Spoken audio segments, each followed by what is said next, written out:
자, 학습 맵표가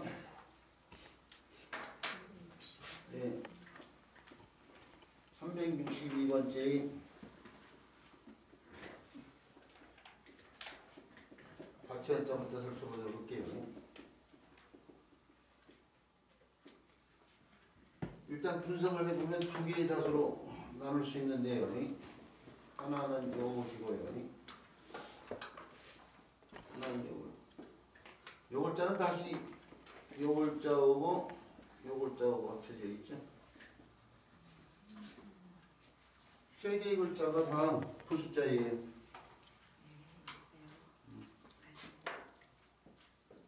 세 개의 글자.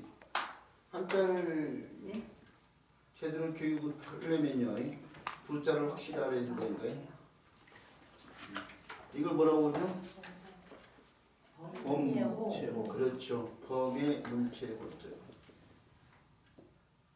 범과 관련이 되어 있는데 범의 특징이 범의 가죽의 무늬요. 가죽의 무늬. 이 문체는 무늬를 뜻하는 말이에요. 옛날 사람들이 통상적으로 범의 문체로 표기를 했기 때문에 이 범의 문체호자라는 명칭을 갖다가 용어를 정확히 구사하는 분들은 현장에서 교육을 할 만한 그런 충분한 역량을 갖고 있다고 저는 생각하는데요. 이 범호자의 생략된 형태죠. 범호자를 생략하면서 범에서 가장 가치가 있는 범의 가족 문명 관련해서 범의 문체호라고 본 거예요. 그 다음에 이 글자는 예전에는 오지병격이라고 했는데요. 오진물이요. 잿물을 갖다 오진물이라고 그래요. 토기를 빚어가지고 초벌구이를 한 다음에 그걸 갖다가 다시요. 오진물이요. 잿물에다 집어해가지고 다시 구워내요. 그런 그릇을 갖다가 오지 그릇이라고 하는데 이게 오지병의 형태라고 해서 옛날에는 오지병 격 했는데 제가 1990년대 불사 책을 쓸 때에 많은 자료에 입각해가지고 표기는 게 오지병격인데 오늘날은 손역으로도 많이 얘기되어지고 있기 때문에 바꿨어요. 제가 임의적으로 이게 읽을 때가 달라붙은 속 관리된 것처럼 대부분이기 때문에 그래서 뭐 사람에 따라서 오지병격이라고 하기도 하고 손역이라고 하는데 오지병보다는 솥에 대한 인식이 더 잘 돼 있으니까 손역으로 기억하는 게 좋을 것 같아요. 이건 잘 알고 있다시피 개견자죠.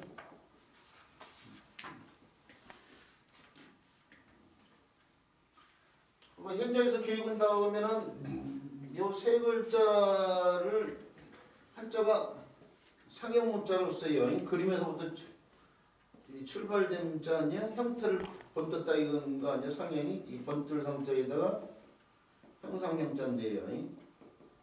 형상을 그대로 번떠서 이루어진 문자다 이거죠.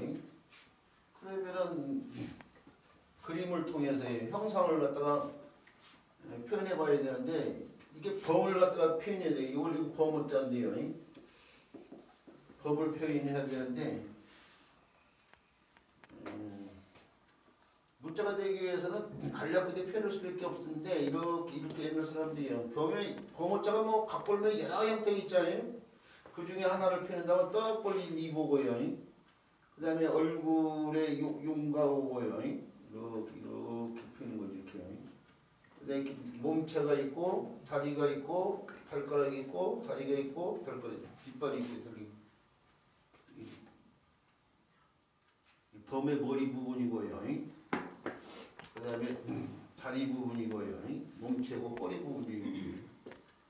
이런 형태에서 이 형태가 이렇게 됐다고 생각하시면 돼요.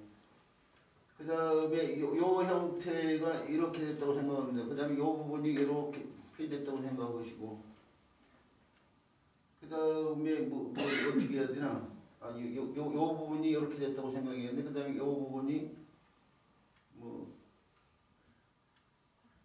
죄송합니다. 요 부분이 이렇게 길게 빠졌어요. 그래서 이렇게 되고요. 그 다음에 요 부분이 일부가 생겼더니 뒷다리하고 앞다리 부분이 이렇게 표현돼요. 이게 변화가 굉장히 큰 글자예요. 그래서 상형문자라고 하지만요. 형상을 들어서 설명하기가 쉽지 않는 글자가 바로 이 범문자예요. 범문자. 어쨌든 간에 최초의 형태가요. 최초의 형태가 지금 말씀드린 것처럼 이 벌린집과 얼굴의 윤곽과 몸체와 앞다리와 뒷다리와 거기에 팔뚝과 꼬리 부분을 갖다가 피면서 포장하면서 간략화되어 있는데 상형성을 잃어버린 거죠. 우리. 그런데 그 형태가요. 다른 글자가 합쳤을 때에 다른 글자가 보통 아랫부분이었는데요. 그래서 그렇게 해서 쓰다 보면 방귀쟁터를 유지하는데 어려움이 있어요. 그래서 이 부분을 생략하고 한 요 형태를 요 형태가요. 요 거무자에서 요 형태가 부수자가 되는데 부수자가 근데 말씀드린 것처럼 범에서 같이 있는 부분이 범의 가죽의 무늬 부분이기 때문에 옛날 사람들이 범의 문체라고 했다 이거죠. 근데 오지경격은 우리 저 옛날 저거 연배가 비슷한 분들이 국사 공부를 하다 보면 국사책에서 맨 처음에 나온 그림이 요 그림이 이렇게 사진으로 이렇게 톡인데 여기 이제 빗살이 있죠. 그래서 이걸 빗살무늬 톡이라고 배우죠. 빗살무늬 톡이고 학교 다닐 때는 이게 빗살무늬 톡이라고 해서 우리말로 바뀌었는데 예전에는 질문톡이라고 했어요. 질문톡이.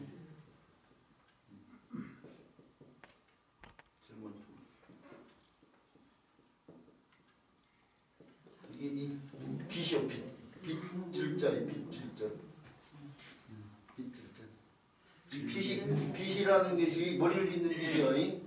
흔히 두 가지 종류가 있는데 참빛이 있고요. 원래 빛이 있죠. 참빛은 대나무로 만들어가지고 양쪽에 빗살이 이렇게 있어요. 이렇게.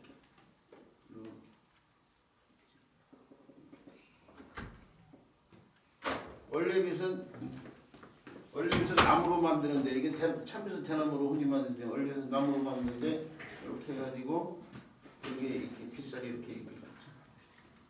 그러니? 근데 어쨌든 간에 이 빗살이요. 빗살 부분이 이렇게요. 빗살 부분이 이렇게 있는데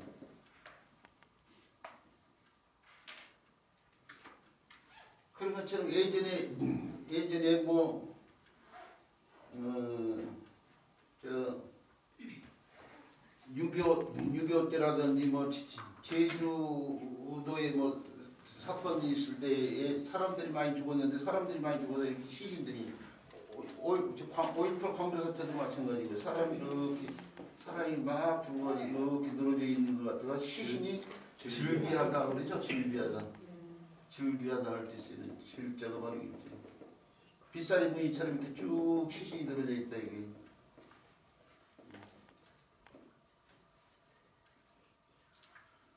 자, 그런데 그 빗살을 들었는데 이게 원래는 그럴 문자가 무늬 문자 아니에요?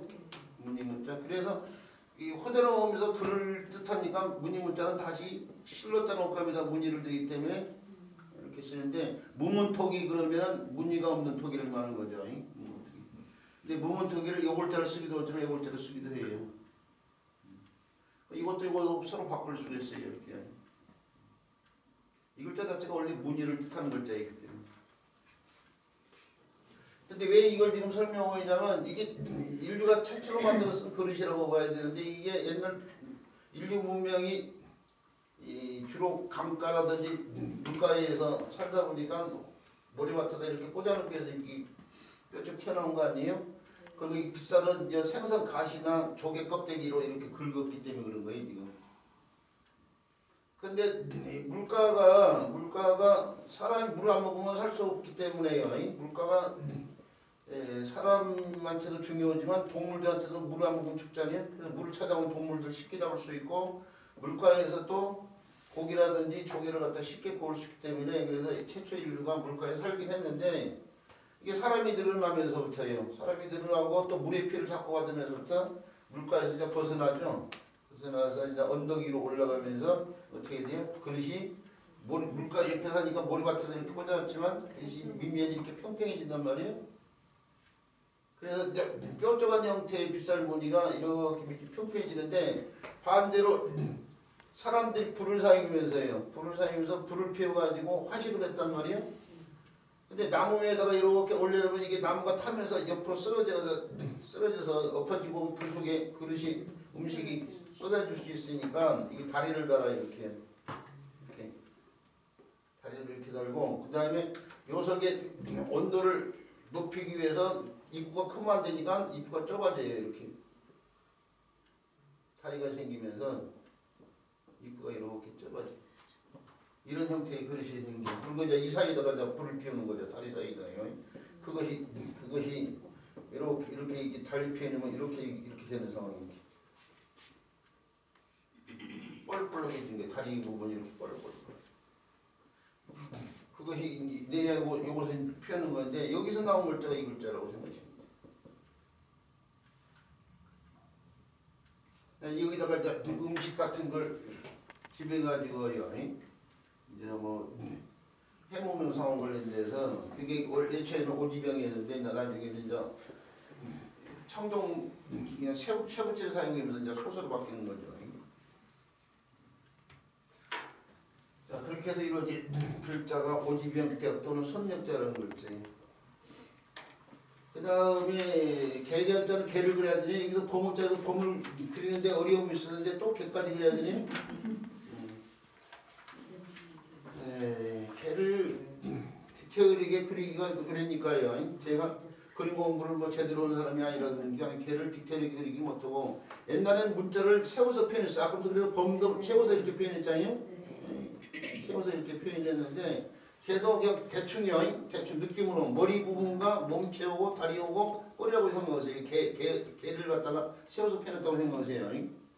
개 머리 부분 오고 몸체 오고 다리 오고 꼬리 부분이라고 생각하는데 문자가 되기 위해서 선을 표현했는데 머리를 이렇게 한 선으로 표현한 거예요.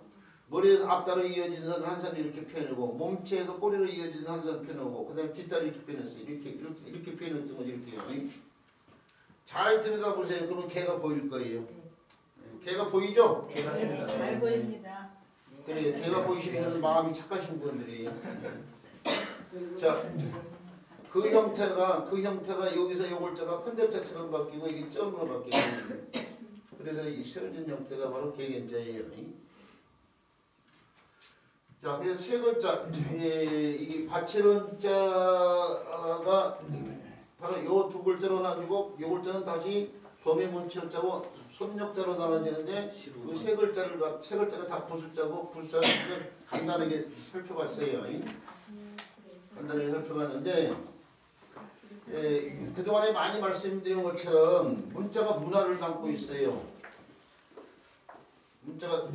그 문자가 만들어질 당시의 문화가 담겨 있겠죠. 이 받침자에서 우리가 짚고 넘어가야 될 문화는 뭐냐면요. 옛날 사람들이 개고기를 먹었다는 걸 갖다가 알려주는 문자예요. 이게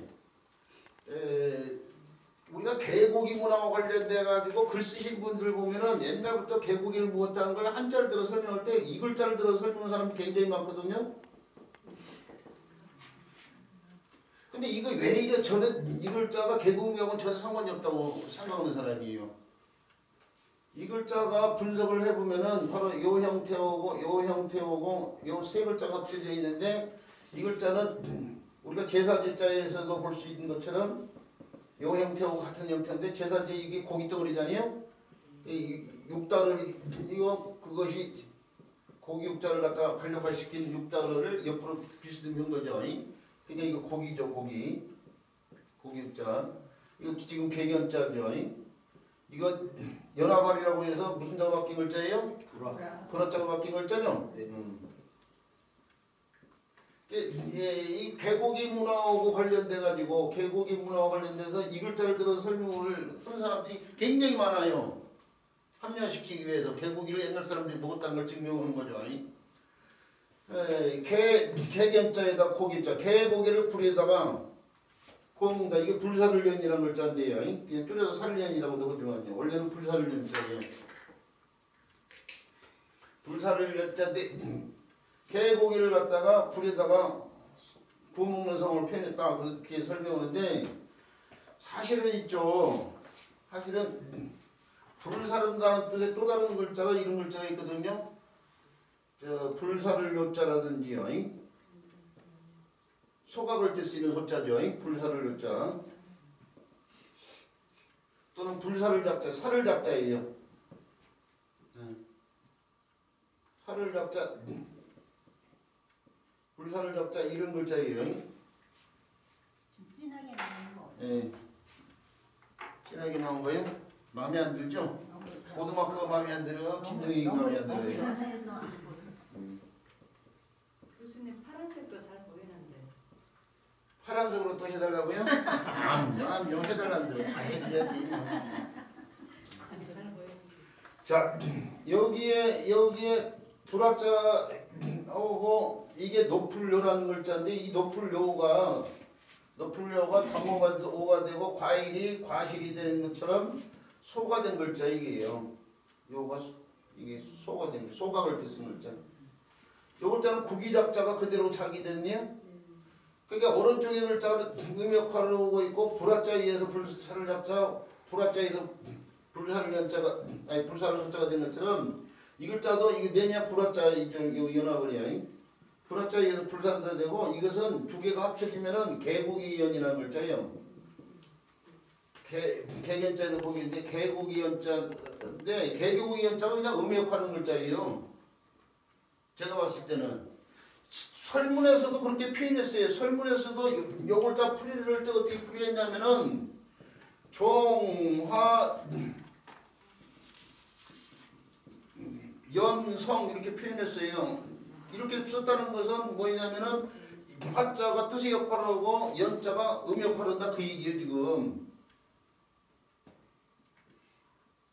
설문에서도 연자가 음 역할을 문자로 받는 거예요. 그러면 이것이 개고기를 구워 먹었으면 그러면은 요 글자는 새 출자에다가 연합해야 되는데 새를 구워 먹은 거예요. 새 출자가 초가 되면서 불에다 그을린다고 해서 그을릴 출자 아니에요. 그러죠? 보세요. 이게 능활명자가 곰 모양에서 나온 글자는 곰 모양. 이렇게 긴 주둥이 오고 큰 머리 부분 오고 그 다음에 앞다리와 뒷다리 부분인데 이 큰 머리 부분이죠.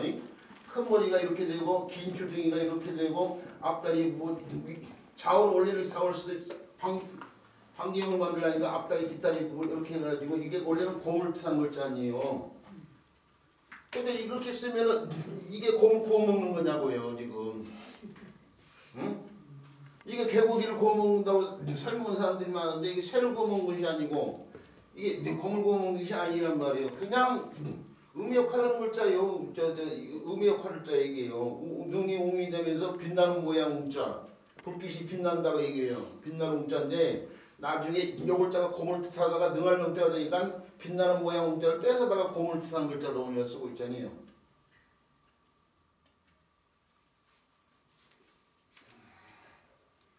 개고기 연자가 그냥 음의 역할만 하는 거예요. 음의 역할만.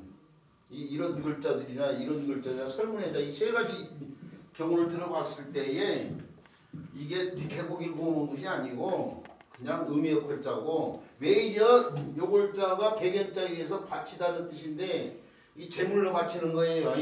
제물로 바치고 우리가 제사를 지낼 때 제물을 바치는데 제사의 마지막이가 음복이고 음복으로 나눠서 제사 음식을 먹는 그 행위 아니에요? 그러니까 개고기를 바쳤으면 개고기도 나중에 음복을 하는 거예요 지금. 그러니까 개고기를 먹었다는 얘기가 되잖아 지금. 물론 사자성어 가운데 양두구육이라든지 양머리를 내놓고 개고기를 판다 이거죠. 개고기를 먹었으니까 개고기를 팔겠죠. 그 다음에 토사구팽이요. 교활한 토끼가 죽으면은 개를 갖다가 이 강아지예요. 원래 강아지 큰 강아지를 갖다가 강아지를 엽견으로 만들지 않고 사냥견으로 만들지 않고 삶아 먹는다 이거죠. 토사구팽 이런 말들이 또 다른 개를 갖다가 먹었다는 걸 증명한 글자이긴 해요. 오늘날에도 증명할 만한 음식이 있어요. 개고기. 그거를 즐겨 먹었다는 게 뭐예요? 그 음식이. 그렇죠. 육개장이에요. 육개장. 이제 보신탕 얘기할지 모르겠지만은 이게 보신탕 오늘 개고기를 보신탕은 이제 보신탕 문화는 없어야 되는 게 옛날 먹을 것이 없을 때에는 사람들이 먹기 위해서 어쩔 수 없이 가축 중에 일부 개를 잡아먹었지만 먹을 게 많이 있는 시장이잖아. 반려견까지 지위까지 올라가 있는 개를 굳이 먹거리 삼을 것까지는 없죠. 근데 이제 옛날 먹을 것이 없는 시절에 이게 개를 먹었는데 개를 갖다가 보신탕을 제대로 얘기한 게 게장국이에요. 게장국. 게장국인데 옛날에도 개를 먹는 걸 꺼리는 사람들이 있었던가 봐요. 그러니까 개 대신에 옛날에는 소고기를 우육이라고 했는데 우육에 육자를 써서 육개장이 육개장. 게장국을 끓이듯이 게장국을 끓이듯이 보신탕이 게장국을 끓이듯이 개고기 대신에 우육인 고기를 집어해가지고 만든 음식이 육개장이라고 해요. 육개장. 육개장. 그 육개장이 그걸 갖다가 그러는데 제대로 이렇게 설명을 들으면은 아 육개장이 걔는 아이개자구나 이렇게 생각하는데 의외로 육개장을 이렇게 쓰는 사람들이 많아요. 육개장. 그리고 닭게장도 내냐 닭게장도 이렇게 쓰면 안 돼요. 닭게장도 육개장 끓이시니까 닭게장도 이렇게 써야 되느냐. 아이개자를 써야 돼. 근데 유명한 음식점에서 육개장 파는데 이렇게 표기를 해놓은 집도 있더라니까요. 예전에 한적의 기능에 저 옆에 유명한 냉면집이 있었는데 거기 이제 수업 끝나고 나면 식사로 가끔 가다 가고 그랬는데 거기 이렇게 표현했어. 그래서 아주머니가 그 주인 아주머니가 서빙을 게 아주머니 여기 유명한 집 같은데 이 명칭이 잘못됐다고 이렇게 쓰면 안 된다고 제가 조용히 얘기했더니 그 다음에 한 달 정도 뒤에 가봤더니 고쳤더만 고치면서 가격도 올렸더만 1,000원씩. 어쨌든 간에 이 육개장 같은 문화가 개고기를 먹었음을 갖다 증명하는 글자라고요. 어쨌든 예. 근데 그 바칠원자는 그럼 어떻게 해서 이런지 좀 더 살펴보는데요. 요 범의 문체호자하고 손역자 두 개가 합쳐진 요글자가 시루건이라는 글자예요. 시루건. 그러니까 이 오지명이나 솥이 그릇이기 때문에 그 글자가 다 들어갔으니까 시루가 되는데 왜 범의 문체호자가 달라붙었냐 이거예요. 이 범의 문체호자가 달라붙어 쓰여지는 글자들이 이런 글자들이 있어요. 한자에서 이런 글자들이 있어요. 이런 글자들.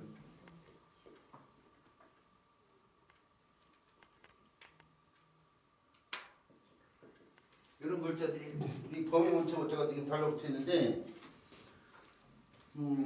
요 글자를 분석해 보면요, 바로 요 글자하고 요 글자가 달라붙어 있고요. 요 글자를 분석해 보면 요 글자하고 요 글자가 합쳐진 글자거든요.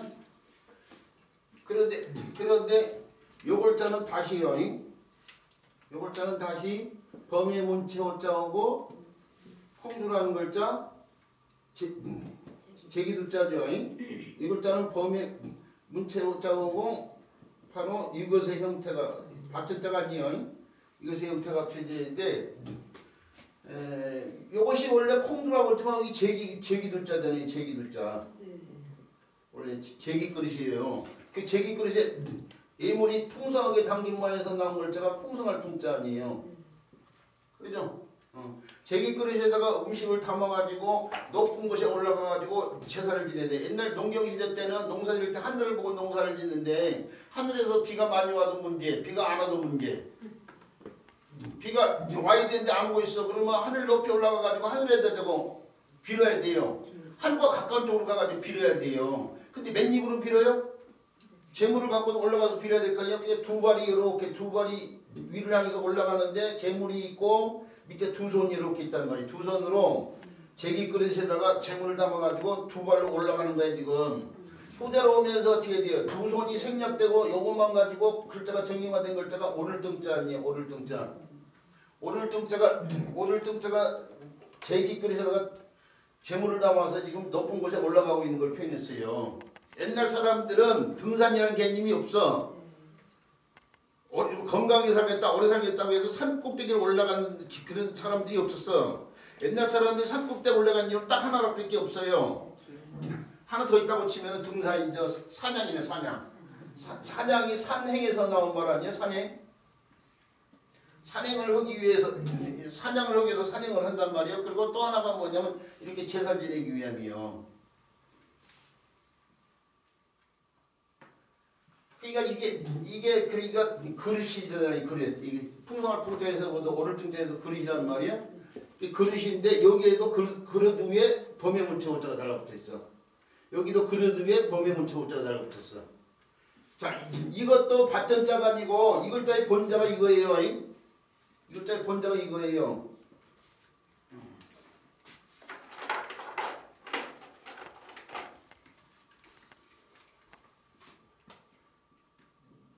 이거 잘 나오네. 이거예요, 이거.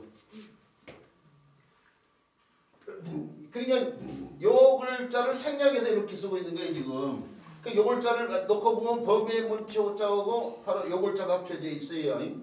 요거 알고 계신 분, 요 글자가 이렇게 달라붙으면은 치포관 뭐 이럴 때 쓰이는 거물치자 아니에요. 이제 논에서도 나와요. 거물치자. 옛날 선비들이 머리다 쓰는 평상시 머리다 쓰는 관이 있는데 그걸 치포관이라고 하는데 그때 쓰이는 거물치자란 말이에요. 거물치자.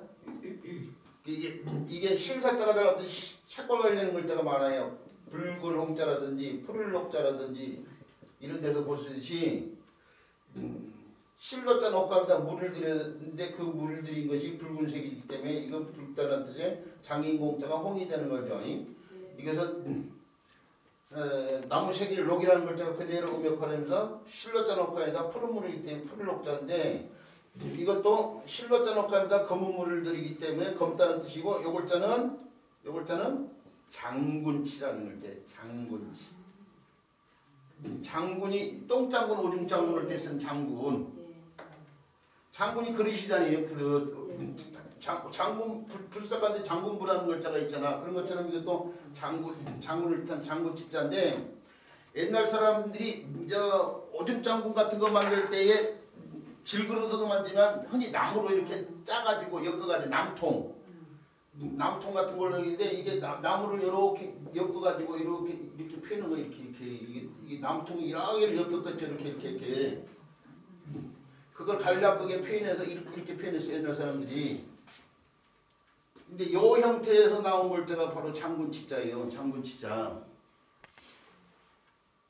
똥장군 오중장군 할 때 그릇과 관련된 장군치자. 그러니까 그릇 위에 범의 문체 호자가 있는 거예요. 이것도 그러니까.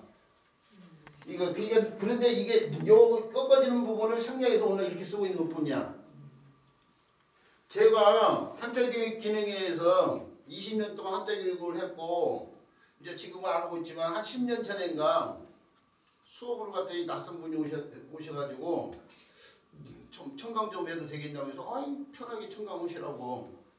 근데 그때 당시에는 제가 여기도 지금 그때 당시 수업 들으신 분이 계시겠지만은 아침 10시에 시작해가지고 3시간 강의하고 1시부터 2시까지 식사하고 2시부터 다시 오후 수업을 해요. 그래서 2시부터 5시까지 하는 거야. 아침 10시 시작해가지고 5시에 끝나는 거야. 거의 하루 종일 떠들다시피 하잖아요. 5시 끝나고 나면은 힘이 쪽 빠져요. 힘이 쪽 빠지면은 그 에너지를 가장 빨리 보충하는 방법이 뭔 줄 알아요? 막걸리 마시는 거야. 씹는 거 막걸리는 꿀꺽꿀꺽 넘어가잖아. 5시, 6시간을 동안 떠드니까 얼마나 목이 마를 거예요. 그러니까 그런 상태에서 막걸리 빈대떡에다 막걸리 한잔 찌끄리면은 그냥 스트레스도 확 가시고. 그래서 막걸리를 먹으러 왔는데 그 당시에 뭐 교직에 퇴직하신 선생님도 계시고 막 그런 분들이 한 15명 정도만 이렇게 가요. 15명 정도 이렇게 가면은 빈대떡집에 가면은 다 그게 모이거든요. 그 자리가 어떤 자리냐면 제가 명명한데 뒷수업이야. 뒷수업인데 수업 시간에 질문 받고 못 드신 분들 그게 질문 저한테 하시고 제가 한자를 비록한다고 하지만 그 자리에는 퇴직한 국어 선생님도 계시고 막 그랬단 말이에요. 그리고 국어 선생님이 그분이 또 논어에 또 일각이 있으신 분이야. 또 당신이 아는 거 제가 모르는데 당신이 알고 있는 것도 설명을 해주시고 하면서 서로가 서로 정보 교환을 하는 거야. 그 막걸리 자리에서 그냥 술만 마시는 게 아니고 수업과 관련된 얘기를 막 하는 거예요. 그 뒷수업이 있는데 그 처음 오신 분이 그 자리까지 찾아왔어. 아침 10시에 청강 온다고 했는데 그 자리까지 찾아와가지고 그 자리에서 한 얘기가 그거야. 제가 오늘 수업 들었는데 이 글자 그날을 마침 이 글자를 했어. 그런데 이걸 설명해 줬어. 이걸 설명했더니 그 이제 바치런자에 그런 의미가 담겨 있고 그렇게 자원이 설명된지를 몰랐다고 깜짝 놀랐다고 하면서 그냥 뭐라고 한 줄 알아요? 그 자기가 EBS에서 강의를 한 사람이래. EBS에서 한자가 있는 사람인데 대한민국 한자 가르치는 사람은 다 저 김종인한테 와서 한자 공부해야겠다. 그런 얘기를 했어요. 공치사인지 어쩐지 모르겠지만은 이게 그분이 그렇게 얘기한 게 뭐냐면 여기에 이게 범위 문체 호자가 그릇 위에 다 달라붙은 이유가 이게 도철문이에요. 도철문이. 도철. 이게 도철이라는 말을 그 양반들 이제 처음 들었던 거죠. 그 자리에서 처음 들었는데 우리 선생님들 가운데서도 도철이라는 말을 처음 들으신 분들이 계실 텐데 도철이 이게 좀 어려운 글자 한자로 쓰면 좀 어려운 글자인데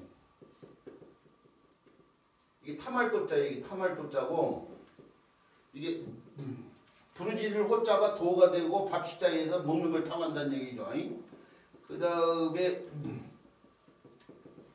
이것도 밥식자가 이렇게 달렸을 때 이게 타말 철자예요.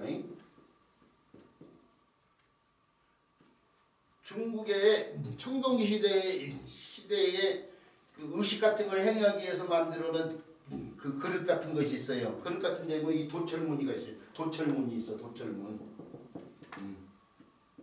도철문이 있는데 이 도철이 상상 속의 동물이에요. 상상 속의 동물인데 뭘 의미하는 상상 속의 동물이냐면 음식 같은 걸 탐하는 사람을 경계하기 위한 음식 탐하는 걸 경계하기 위한 문이에요.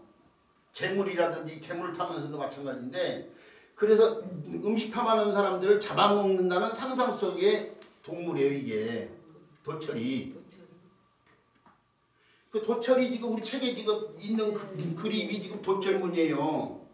그 위에 맹수 범처럼 보이는 맹수가 있고 그 아가리 속에 사람의 머리가 딱 들어가 있잖아요. 지금 그러죠? 이게 도철문이라고요. 그 청동에 이게 이 무늬가 새겨져 있어. 다리 부분에. 이게 그러니까 그릇인데 책에다 다 그릇 관련돼 있잖아요. 이것은 요 글자를 간략히 한다고 써요. 글자요. 장군치자예요. 그 그릇에 새겨진 도철문을 갖다 펴는 것이 지금 이게 그릇은 그릇인데 도철무늬가 그려진 시루고 손육자는 그릇은 그릇인데 도철무늬가 새겨진 제기 그릇인데 이건 그냥 그릇티라고 그래요.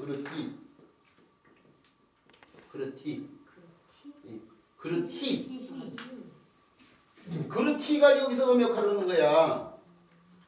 그릇티가 이렇게 음역하려면서 창을 들고 노는 거예요. 전쟁터 창이라는 게 무기고 무기를 들고 나가서 싸워서 이기고 돌아오면 어떻게 해요? 승리의 유의 같은 걸 행하는 거예요. 지금 저 아프리카 사람들이 창 같은 거 들고 넓은 나에서 막 물이 지어서 막 땅을 쳐가면서 뺑뺑 돌면서 막 노는 모습 같은 거 가까운 데 텔레비에서 볼 수 있는데 바로 그런 거예요. 지금 그런 거 논리자고 이 논리자를 갖다가 이렇게 쓴 오늘날 이 사람들이 빌려자로 이렇게 쓰는 사람들이 많은데 이것은 속자인데 저 교육부에서 교육인적자원에서 몇 해 전에 한 10년 정도 됐나 그것도 그 고시를 내렸어요. 논리자 이렇게 쓰지 말고 반드시 이렇게 쓰라고. 이 글자 쓰지 말고 이렇게 쓰라고. 그래서 교재에 아이들 배우는 책에 논리자 쓸 때 이렇게 쓰지 말고 반드시 이렇게 쓰라고 고시를 내렸단 말이에요. 그 아이들은 그래서 책에서 이렇게 배우고 있는데 이렇게 가르치고 있으면 이거 무슨 자지 하는 상황이 될 수 있어요. 그래서 반드시 이 논리자 쓸 때 이렇게 써야 돼요. 희롱하다, 희곡 뭐 할 때 쓰는 문자. 그다음에 이것도 그릇에 도철무늬가 있는데 그 그릇이 어떤 그냥 단지야 단지. 그래서 단지로자예요. 술단지. 꿀단지를 뜻이는 단지로자예요. 단지로. 자, 그 단지로자가 이래서 다시 느끼면서 그릇 명자가 달라올 때 다시 그릇이 달렸는데 그릇 가운데 밥그릇 노자예요. 밥그릇 노자. 그런데 오늘날 사람의 성을 하도 많이 쓰다 보니까 성노자가 되는 거죠. 성노자. 노무현 노태우 할 때 쓰는 성노자가 되고 요 글자는 다시 불화자가 달라고 때문에 화로로자가 되잖아. 화로로자. 화로로자 설명을 하면은 밥그릇 노자를 알아야 되고 밥그릇 노자 설명을 하면은 단지로자라 이거 단지로자 설명을 하면은 도철 관련된 범해문치호자고 받전자가 아니고 장문치라는 글자가 생략됐다는 걸 알고 있어야 돼. 이게 교육용 한자란 말이야. 교육용 한자. 교수님 모질학자랑 완전히 다른 거. 그렇지. 모질학자는 이게 발톱이야 발톱. 이게 이게 사람의 손인 것처럼 짐승의 발톱이야. 발톱 해로울 학자야. 해로울 학자. 이게 맹수고 맹수인 범의 발톱을 나타내면서 발톱이 사람을 해치는 무기잖아요. 해로울 학자. 모질학자, 해로울 학자.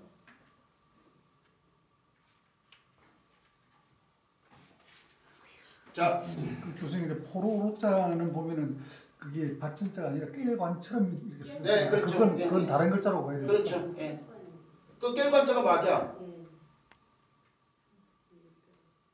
포로로자 지금 밑에가 생각이 안 나 지금. 힘력자. 아, 그래. 힘력자. 예. 사로잡을 로자예요. 이거 깰관자가 맞아요, 이건.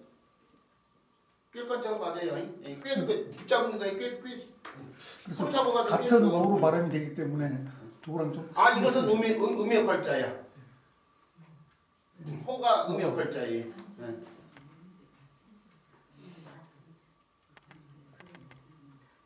자, 남은 글자에 의해서 사로잡다는 뜻이에요. 힘으로서 제압해가지고 꿰는 상황을 흘린 있어요. 자, 어쨌든 간에 받침자에 이렇게 여러 가지 문화가 담겨 있음을 알아야 된다 이거예요. 자, 받침자에 대해 설명 여기까지 하도록 하고요. 그 다음에 배워야 될 것들. 교수님 아까 제가 질문했는데 그게 개견하고 달릴 발자. 그거랑 획이 하나 더 추가된 것 뿐인데 이게 뭔가를 가해졌다는 의미를 표현하는 그냥 의미 없는 필액에 지나지 않을 거라고 생각해요. 뭔가가 개견자에다가 획이 하나 더 추가됐는데 뭔가 가하다는 의미를 지닌 필액으로 생각하시고 요 글자가 다시 이게 손이 달라붙으면 뺄발자라든지 뺄발자라든지 머리 늘어질 필자가 달라붙으면은 사롭발자라든지 또는 귀신기자가 달라붙으면은 가뭄귀신발자야. 한 발이 들었다 할 뜻이는 가뭄귀신발자 뭐 이런 데서 의미 역할을 하는 거지.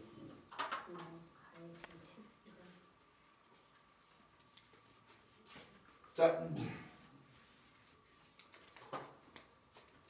근데 이 받치는 자를 끝내고 나니까 막바로 활일편이요. 제9장에 해당된 심출한자가 다 끝났네요. 자, 그러면 문장을 풀이를 좀 잠깐 간단하게 해보도록 하죠. 8일편의 제9장의 문장 풀이요. 먼저 문장을 이해하기 위해서 제가 풀이해놓은 내용을 좀 살펴보는데요. 한번 읽어볼게요. 작게서 말씀하셨다.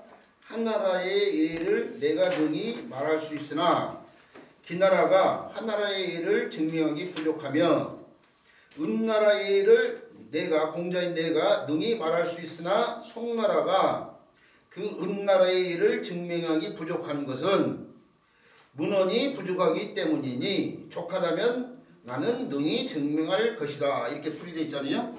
자, 여기서 문장 상황이 어떻게 되는지 간단하게 우리가 파악을 해봐야 되는데 공자가 불특정 다수의 제자들한테 얘기를 했겠죠. 뭐 특정한 제자 이름이 등장하지는 않잖아요. 그리고 공자가 말했다는 얘기만 되니까 공자가 불특적 제자들한테 지금 얘기를 했는데 뭐에 대해서 얘기했냐? 하례하고 음례를 들어서 얘기했어요. 하례. 하례와 음례를 들어서 했어요. 하나라의 예와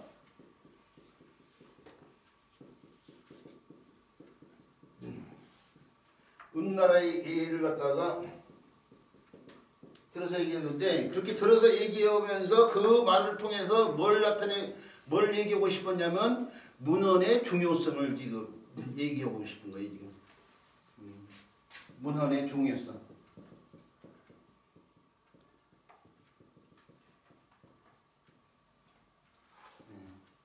문헌의 중요성을 갖다가 얘기하고 싶은 이게 그 문장이 갖고 있는 뭐 대략적인 그런 내용인 것 같은데 자 그러면 문장 풀이를 해가면서요 구체적으로 한번 살펴보도록 하죠. 자활 작게서 말씀하셨다. 하례를 한나라의 일을 오능 언지나 내가 능히 말할 수 있다 이거예요. 지자는 하례를 말하겠죠. 비세명사예요. 그런데 내가 그러니까 하례를 능히 말할 수 있는데 그런데 기나라가 나왔어요. 그러니까 한나라가 망하고 나서 한나라가 은나라한테 망했잖아요. 그러고 나서 또 은나라는 또 주나라한테 망했는데요. 그 주나라를 세운 왕이 무왕이에요. 주무왕. 그러죠? 무왕이 주나라를 세워놓고 나서 한나라의 유민들이요. 하나의 망한 유민들이 한나라의 시조에 대해서 우왕에 대해서 제사를 지낼 수 있도록 봉토를 줬는데 그 봉토를 주고 땅을 줬다는 거죠. 그래서 그 땅이 세워진 나라가 기나라라는 얘기. 기나라. 그 다음에 마찬가지로 은나라 유민들한테도 탕왕에 제사를 지낼 수 있도록 봉토를 줬는데 그렇게 해서 세워진 나라가 송나라이죠. 송나라. 그 지금 두 나라가 지금 등장이 이어서요. 자, 기나라가 그러니까 한나라의 유민이 세운 기나라가 족하지 않다 이거예요. 그 증음할 찡자 징계할 증음할 찡자인데 증음할 되게 증명하다 그런 뜻이 있어요. 증명하다 그러면은 풀이가 좀 어려워지니까 증명하다를 풀이하세요. 증명하기가 족하지 않다 이거예요. 기나라가 한나라의 일을 갖다가 증명하기 족하지 않으면 은나라의 일을 오능 언지나 내가 능히 말할 수 있으나 송나라가 좋기 증명할 수가 없다 이거죠. 증명할 수 없는 것은 그 다음에 이어지는 문장이 문헌 부족 고야니 그렇게 됐어요. 문헌이 여기에 부족은 족하지 않다는데 이거 고는 연고고자는 까다 이유 뭐 때문 이런 식으로 풀이할 수 있거든요. 여기는 자 때문으로 풀이했어요. 문헌이 족하지 않기 때문이니 부족하기 때문이니 이렇게 되는 거죠. 근데 여기서 문헌을 짚고 넘어가야 되는데 문헌이라는 말을 짚고 나는데 이 문헌이라는 말이 최초로 등장해요. 여기서 오늘날 어떤 말의 출전 어떤 말이 어떻게 어디서부터 비롯된지를 갖다가 따질 때에 문헌이라는 말은 논어 이 문장에서 처음 등장한다니까요. 그리고 우리가 찾아볼 수 있는 문헌이라는 말을 역사적인 자료에서 찾아볼 때 가장 오래된 자료가 지금 여기 논어의 이 글이에요. 이 글에서 등장해요. 지금 이 글에서 문헌이라는 말이 최초로 등장한다고요. 근데 이 문헌을 놓고 이 논어 집주요. 논어 집주에서 문은 이게 우리가 잘 알듯이 그럴문이잖아요. 그럴문. 그러죠? 이건 받치는자잖아요. 받치는자인데 이 논어 집주에서는 이걸 갖다가 현자로 풀이를 해요. 어진자. 현자로 풀이를 한다. 이게 현인으로 풀이한다니까요. 이게 오늘날 논어를 갖다가 설명하신 분들 제가 우리 지난 시간에 지난 주에인가 회사 호소 이런 말들이에요. 회사 호소 이런 것들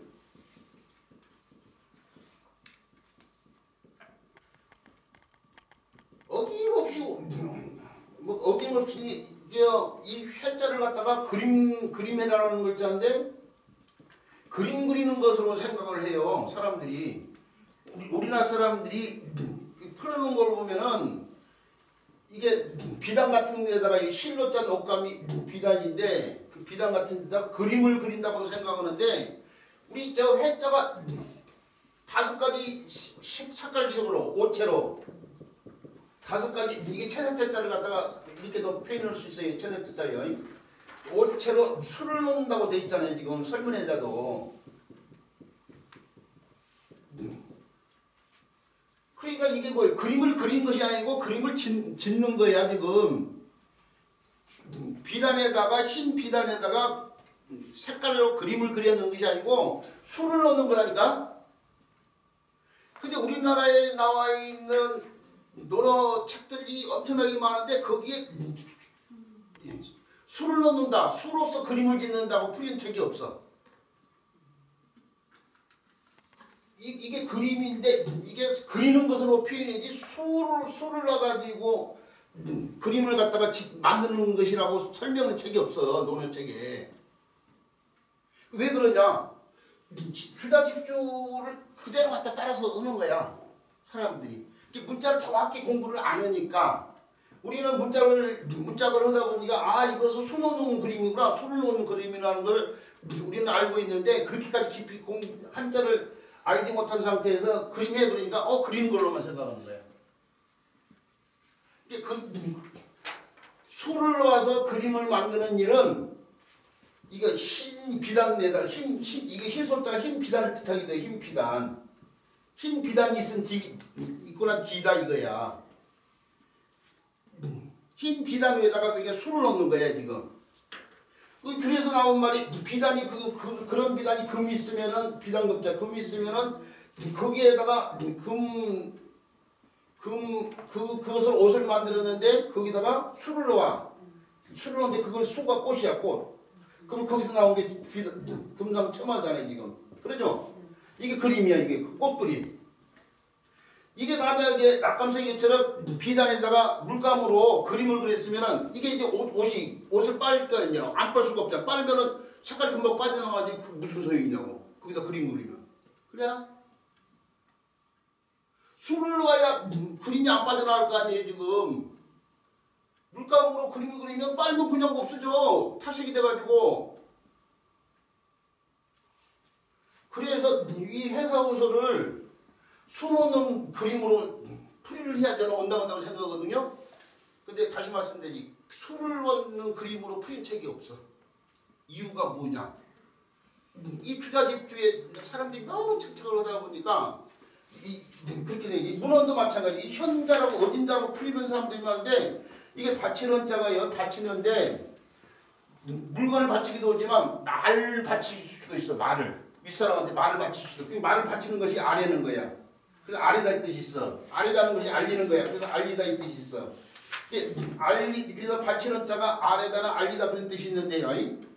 알리다 그런 뜻이 있는데 알리는 아래는 것이 좋은 일에 대해서 알리기 때문에 좋다 그런 뜻이 있고 또 좋은 사람을 뜻하기도 하고 좋은 사람이 현자니까 어진자니까 어진자가 되기도 해서 어진자라는 뜻이 있긴 해. 어진자라는 뜻이 있긴 해. 그런데 보세요. 하례를 갖다가 문헌이 부족해가지고 하례가 제대로 김나라에서 제대로 증명되지 못하는 것은 전달되지 않았기 때문인 거 아니야. 문헌이 전달되지 않았기 때문인 거 아니야. 그 전달되는 건 뭐예요? 물건이지 사람이 아니잖아 지금. 이걸 어진 사람으로 펴면 안 되잖아 지금. 이거 알리다죠 알리다. 글로서 알리는 거예요. 문헌을 살펴보다 문헌을 살펴보다. 그러면 글로서 알리는 것을 살펴본 거지 글과 어진이를 살피는 것이 아니잖아. 그러잖아요? 오늘날에도 문헌의 뜻에 어진자라는 뜻이 의미가 포함되어 있지 않잖아요. 근데 굳이 어진자를 집어해서 풀이하려고 그래. 왜? 논어집주에 그렇게 나와 있으니까. 그리고 거기 사람들이 거기 청청을 해. 수많은 시간 동안 어느 누구도 그냥 그것이 옳거냐고 따라가는 거야. 탑설이라는 시에 보면은 원효대상가의 탑설에 대한 눈에 발자국 제대로 찍으라고 안 그래요. 발자국을 잘못 찍으면 뒷사람들이 다 잘못 따라간다고. 응? 근데 그런 경향을 자꾸 따라가는 거야. 보세요. 제가 일리 하나만 더 해볼까요? 너는 지금 풀이를 제가 쓰면서 우리 선생님들이 알고 있는 글자 가운데 이 글자가 무슨 자예요? 이 무슨 자예요? 성물사 깊은 밤에 그윽한 풍경소리를 뜻에는 그렇죠. 우리 이제 허문 선생님 경세경 했어요. 자, 그래서 저 논의 헌문편인가 보면 이런 구절이 나와요. 자가 격경을 했다는 격경을 했다. 뭐 위나라에 있은가 어디 있은가. 자 격경 위안가 뭐 이리 구절이 나왔는데 정확히 이제 격경을 갖다가 풀리는데 이게 7격자 아니에요. 7격자. 그러죠? 7격자니까 경세경자니까 경세를 치다가 이렇게 풀리는 책들이 대부분이에요. 이게. 그럼 풀 곳이 없잖아. 7격자에다 경세경자를 썼으니까 경세를 치다가 맞지. 그렇게 대부분 이렇게 쓰는데 이게 경세가 아니에요. 원래 보니까 이게 돌석자 썼잖아요. 경석이요. 경석 원래. 오늘날 사람들이 경세경 해보다 보니까 무심코 경세로 풀이를 해버린단 말이에요. 경세를 친다고 했는데 이게 원래는 경석을 치는 거예요. 돌로 만드는데 소리 나는 돌, 옥돌로 만드는데 그게 나중에 기으니까 그걸 대신해서 새로 만들려니까 오늘날은 경세, 그러니까 일반화돼서 경세인데 사실은 이것의 본래 뜻은 경석이기 때문에 경석을 친다라고 해야 되는데 경세를 친다고 그렇게 돼 있어. 이게 한자를 제대로 적용을 문짝적으로 모르는 상태에서 풀이를 하니까 이런 그 당시 문화를 제대로 반영하지 않고 풀이하는 경우가 많다니까. 이런 경우가 많아요. 근데 우리 책에서는 이걸 다 고치고 있어요 지금. 문헌도 지금 저처럼 풀이한 사람들이 책이 없는 것으로 알고 있어요. 이거 어딘 사람으로 졌는데 저는 이거 한 번 더 나간 거야. 문헌을 참고하다 보면 글로써 알린 것을 참고하는 것이 알리는 것. 글과 어딘 사람을 참고한 것이 아니야. 그러지 않아요? 이게 알리다 이 뜻으로 저는 아래다 알리다 이 뜻으로 풀이를 해야 된다고 저는 봐요. 글로써 알리는 것. 그래야지 그러니까 그게 전달이 된 거죠. 그래서 이걸 좀 더 문헌을 저는 책에다는 문헌해야 하는데 좀 더 구체적으로 하면 글로써 알리는 것이 족하지 않는 거죠. 족하지 않는 까닭이니 이 족하다면 고축자는 이제 뭐뭐 하다면 그렇게 풀면 돼. 하면 곧 뭐 이런 식의 풀이 되죠. 내가 능히 증명하다는 뜻으로 풀린다고 해서 증말 진짜예요. 증명할 기다. 지는 하례나 은혜를 말한 거죠. 이렇게 풀이 되는 거예요. 무슨 말인지 알겠죠? 저 말이 좀 복잡했나요? 아닙니다. 자, 이렇게 오고 나서요. 쉬는 시간을 좀 갖고 나서요. 8일편 제10장 살펴보도록 하겠습니다.